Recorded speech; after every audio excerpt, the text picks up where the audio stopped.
இந்த மாதிரி லெட்யூஸ் வகைகளை வந்து நம்ம மண்ணில் விதைய வச்சோம் அப்படின்னா நிறைய ஸ்பேஸ் எடுத்துக்கும், நிறைய ஏக்கர் கணக்கான ஸ்பேஸ் வந்து நம்மளுக்கு தேவைப்படும். அதனாலேயே என்னோட ஹஸ்பண்டோட ஃப்ரெண்டோட வீட்டில் அவங்க இந்த மாதிரி வெர்டிக்கல் கார்டன் டெக்னிக் வந்து யூஸ் பண்ணுறாங்க. அது மட்டும் இல்லாமல் ரொம்ப இம்பார்ட்டண்ட் என்னென்னா, மண்ணே இல்லாமல் அந்த லெட்யூஸை வந்து வளர்க்குறாங்க. அது பேர் தான் வந்து ஹைட்ரோபோனிக்ஸ் அப்படின்னு சொல்லுவாங்க. நியூட்ரிஷன் ரிச்சாக உள்ள வாட்டரை வந்து அந்த சர்க்குலேட் பண்ணிக்கிட்டே இருப்பாங்க அந்த தொட்டிகளில். அப்போது அது வந்து நல்லா வளரும் அந்த நியூட்ரிஷன்ஸை மட்டுமே எடுத்துக்கிட்டு. ஸோ அது வந்து நல்ல ஒரு ஃபார்மிங் மெத்தட் தானே.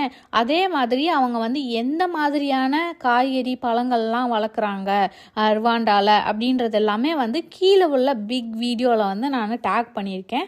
உங்களுக்கு இன்ட்ரெஸ்ட் இருந்ததுன்னா கண்டிப்பாக வந்து செக் அவுட் பண்ணி பாருங்கள்.